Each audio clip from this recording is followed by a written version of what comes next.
आता आपण थेट काँग्रेसच्या पत्रकार परिषदेमध्ये जाणार आहोत. Kerala and Tamil Nadu.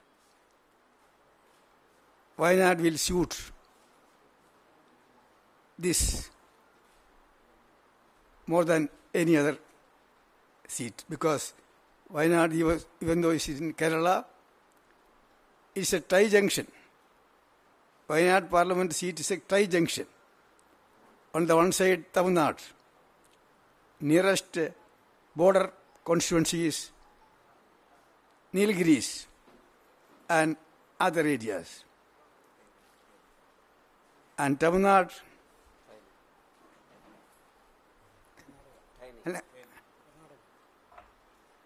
no.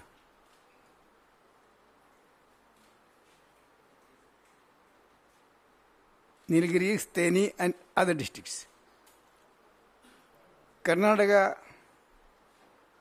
the nearest constituency is Chamarajanagar, but border to the entire old Mysore.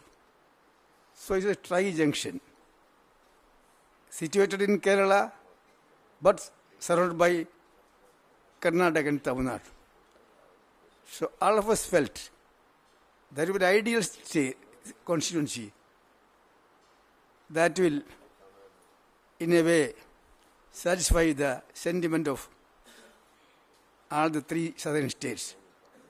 So, finally, it has decided Rahul Gandhi will contest from Wayanad district, Wayanad parliamentary constituency in Kerala. Other questions?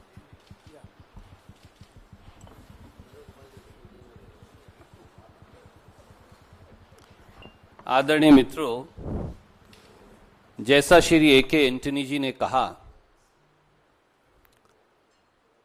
आज एक सुखद दिन है.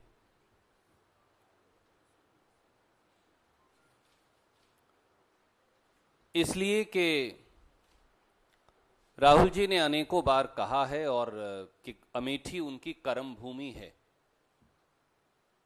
अमेठी के लोगों का प्यार और स्नेह राहुल गांधी जी के लिए बेजोड़ है. अमेठी से उनका रिश्ता केवल एक निर्वाचित प्रतिनिधि का नहीं, परिवार के एक सदस्य का है. और इसीलिए उन्होंने सदैव कहा कि वो अमेठी को कभी छोड़ नहीं सकते. उसके साथ साथ दक्षिण भारत का एक बड़ा हिस्सा, उत्तर और दक्षिण भारत का एक सांस्कृतिक और भाईचारे का रिश्ता रहा है. पर मौजूदा परिस्थिति में जिस प्रकार से अलग अलग प्रदेशों की भाषा, उनकी शैली, उनके खान पान, उनकी संस्कृति, उनके जीने का तौर तरीका, उस पर हमला किया जा रहा है, मौजूदा मोदी सरकार और भारतीय जनता पार्टी के द्वारा दक्षिण भारत के तीनों प्रांतों से इसलिए मांग आई कि उत्तर और दक्षिण भारत का एक सूत्र है, वो हमेशा एक दूसरे से जुड़े रहे. इसलिए तीन प्रांतों ने, केरल, कर्नाटक और तमिलनाडु से ये बार बार मांग आई कि श्री राहुल गांधी दूसरी सीट से लड़ें. तो अब अमेठी के साथ साथ राहुल गांधी जी ने यह फैसला किया, जैसा श्री ए.के. एंटनी जी ने आपको बताया, कि राहुल गांधी जी वायनाड सीट से भी लड़ेंगे. और वायनाड ही क्यों? क्योंकि वायनाड का एक अनोखा स्वरूप है, भौगोलिक और सांस्कृतिक दोनों. भौगोलिक और सांस्कृतिक तौर से तीनों प्रांतों को, दक्षिण भारत के प्रांतों को जोड़ने वाली ये बेहतरीन संसदीय क्षेत्र है, जहां एक तरफ तमिलनाडु का पूरा नीलगिरी और तेनी का इलाका आ जाता है और दूसरी तरफ कर्नाटक का मैसूर का क्षेत्र को ये सीट जोड़ती है. तो एक तरह से तीनों प्रांतों का प्रतिनिधित्व, उनकी भौगोलिक और सांस्कृतिक शैली का प्रतिनिधित्व ये वायनाड का संसदीय क्षेत्र करता है. और इसीलिए पार्टी ने और श्री राहुल गांधी जी ने ये निर्णय किया कि वो एक तरह से इन तीनों प्रांतों का प्रतिनिधित्व इस सीट संसदीय क्षेत्र से लड़कर कर पाएंगे. और दक्षिण और उत्तर भारत में जिस प्रकार का एकजुटता का सूत्र है, उसे और मजबूत कर पाएंगे. कांग्रेस के कार्यकर्ताओं के लिए ये एक हर्ष का दिन है कि दूसरी सीट अमेठी के बाद वायनाड सीट से भी श्री राहुल गांधी चुनाव लड़ेंगे। अब आपके प्रश्नों का स्वागत है।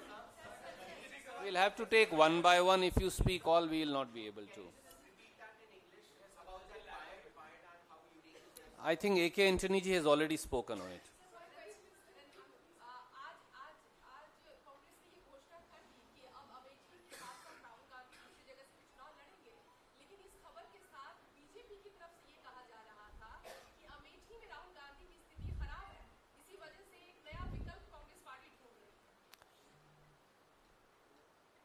भारतीय जनता पार्टी ने यह जवाब क्यों नहीं दिया कि मोदी जी गुजरात छोड़कर क्यों भाग गए, वो बनारस क्यों गए? इसका मतलब गुजरात में स्थिति खराब थी। इस प्रकार की बचकाना बातों, इमेच्योर जो एक अंग्रेजी का लफ्ज है, कि बजाय गंभीर राजनीतिक विषयों पे चर्चा करें तो अच्छा है। भाजपा इतनी घबराई क्यों है?